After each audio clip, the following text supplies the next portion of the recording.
సంపూర్ణ కార్తీక మహాపురాణము మొదటి రోజు పారాయణం శ్రీ విఘ్నేశ్వర ప్రార్థన వాగీసాద్య అస్సుమనస అస్సర్వార్థానాముపక్రమే యమ్నత్వా కృతకృత్యాస్య స్తమ్నమామి గజాననం శౌనకాదులకు సూతుడు కార్తీక పురాణమును చెప్పుట శ్రీమదనంతకోటి బ్రహ్మాండ నాయకుడైన భగవంతుని సృష్టి ఎందలి శిష్టేష్ట విశిష్టమైన శ్రీ నైమిసారణ్యమునకు సత్రేష్టి దర్శనార్థి అయి విచ్చేసిన సూతమహర్షిని సత్కరించి సంతుష్టుని చేసి స్థానికులైన శౌనకాది ఋషులాయనాను పరివేష్టించిన వారై సకల పురాణగాథ కని సూతముని కలికల్ష నాశకము కైవల్యదాయకము అయిన కార్తీకమాస మహాత్మ్యమును వినిపించి మమ్ములను ధన్యులను చేయు మని కోరారు.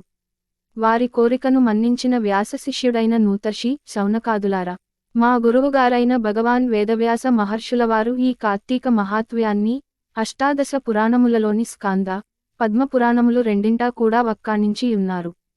బుషి రాజైన శ్రీ వశిష్ఠుల వారిచే రాజర్షి అయిన జనకునకు స్కాంద పురాణంలోనూ, హేలావిలాస బాలమణి అయిన సత్యభామకు లీలామానుష విగ్రహుడైన శ్రీకృష్ణ పరమాత్మచే పద్మపురాణములోనూ ఈ కార్తీక మహాత్మ్యము సవిస్తరముగా చెప్పబడినది.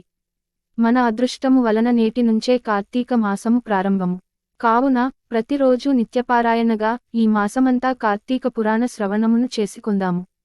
ముందుగా స్కాంద పురాణములోని వశిష్ఠ ప్రోక్తమైన కార్తీక మహాత్మ్యాన్ని వినిపిస్తాను వినండి అంటూ చెప్పసాగాడు. జనకుడు వశిష్ఠుని కార్తీక వ్రత ధర్మములడుగుట. పూర్వమొకసారి సిద్ధాశ్రమములో జరుగుతున్న యాగానికవసరమైన ద్రవ్యార్థి అయిన వశిష్ఠ మహర్షి జనక మహారాజు ఇంటికి వెళ్ళాడు. జనకునిచే యుక్త మర్యాదలు నందుకుని తను వచ్చిన విషయాన్ని ప్రస్తావించాడు. అందుకు జనకుడు ఆనందముగా అంగీకరించి, హే బ్రహ్మర్షి, మీ యాగానికెంత ద్రవ్యం కావాలన్నా నిరభ్యంతరంగా ఇస్తాను. కాని సర్వపాపహరమైన ధర్మ సూక్ష్మాన్ని నాకు తెలియజేయండి.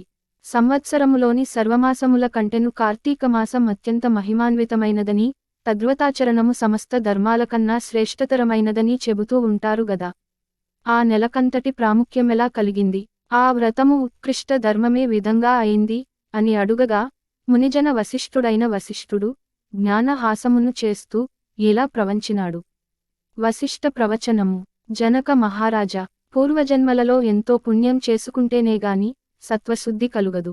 ఆ సత్వశుద్ధి కలిగిన నీవంటి వారికి మాత్రమే ఇటువంటి పుణ్యప్రదమైనది, వినినంత మాత్రం చేతనే అన్ని పాపాలను అంచివేసేది అయిన కార్తీక మహాత్మ్యమును వినాలచే కోరిక కలుగుతుంది.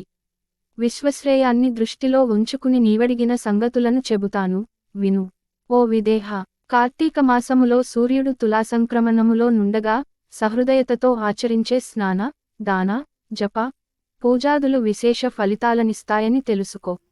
ఈ కార్తీక వ్రతాన్ని తులాసంక్రమణాదిగా గాని శుద్ధి పాడ్యమి నుంచి గాని ప్రారంభించాలి. ముందుగా ద్వితీయాధ్యాయము. కార్తీక సోమవార వ్రతము.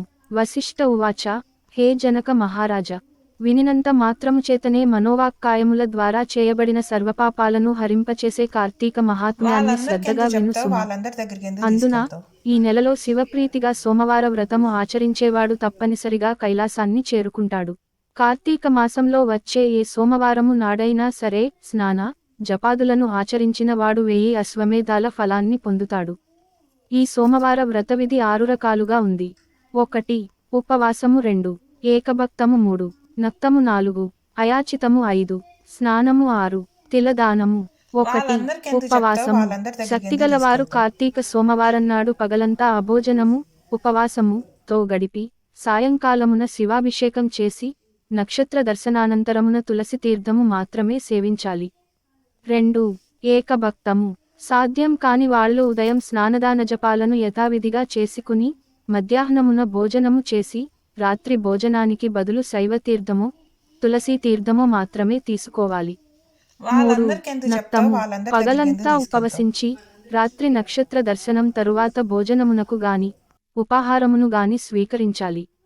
4. అయాచితము. భోజనానికై తాము ప్రయత్నించకుండా ఎవరైనా వారికి వారుగా పిలిచి పెడితే మాత్రమే భోజనం చేయడం అయాచితము. 5. స్నానము. పైవాటికి వేటికి శక్తి లేనివాళ్లు సమంత్రక స్నాన జపాదులు చేసినప్పటికిన్నీ చాలును. 6. తిలదానము. మంత్ర జపవిధులు కూడా తెలియని వాళ్ళు కార్తీక సోమవారము నాడు నువ్వులను దానము చేసినా సరిపోతుంది. పై 6 పద్ధతులలో దేవి నాచరించిన కార్తీక సోమవార వ్రతము చేసినట్లే అవుతుంది. కాని తెలుసుండి కూడా ఏ ఒక్కదానిని ఆచరించని వాళ్ళు 8 యుగాల పాటు కుంభీపాక రౌరవాది నరకాల్ని పొందుతారని ఆర్షవాక్యము. ఈ వ్రతాచరణము వలన అనాథలు, స్త్రీలు కూడా విష్ణు సాయుజ్యమును పొందుతారు. కార్తీక మాసములో వచ్చే ప్రతి సోమవారము నాడు కూడా పగలు ఉపవసించి రాత్రి నక్షత్ర దర్శనానంతరము మాత్రమే భోజనము చేస్తూ ఆ రోజంతా భగవద్ధ్యానంలో గడిపేవాళ్లు తప్పనిసరిగా శివసాయుజ్యాన్ని పొందుతారు.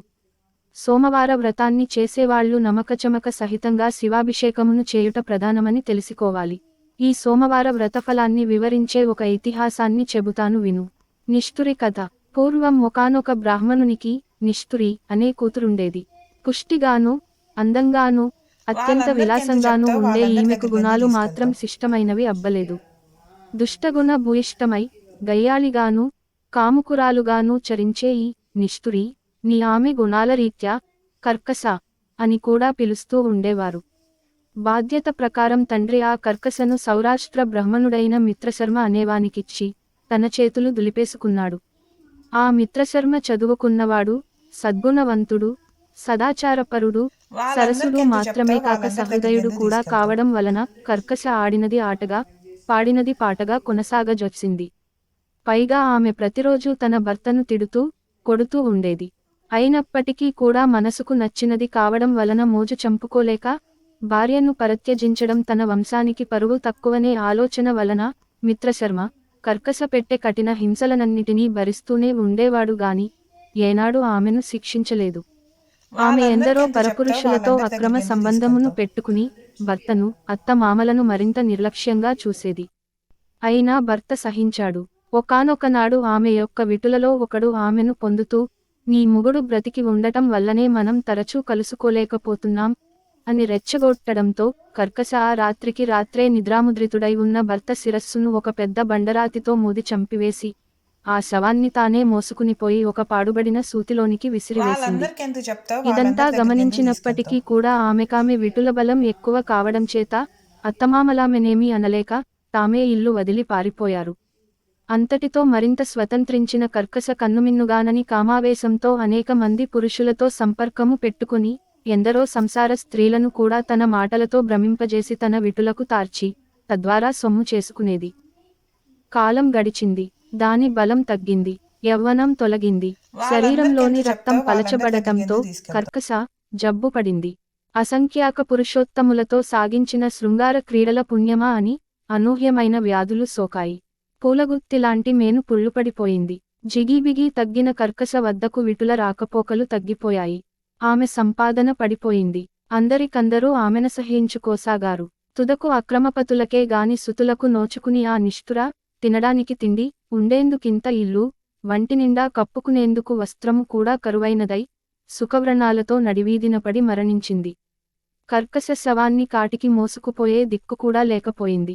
యమదూతలా జీవిని పాశబద్ధను చేసి నరకానికి తీసుకువెళ్లారు. యముడామెకు దుర్భరమైన శిక్షలను విధించాడు. భర్తద్రోహికి భయంకర నరకం.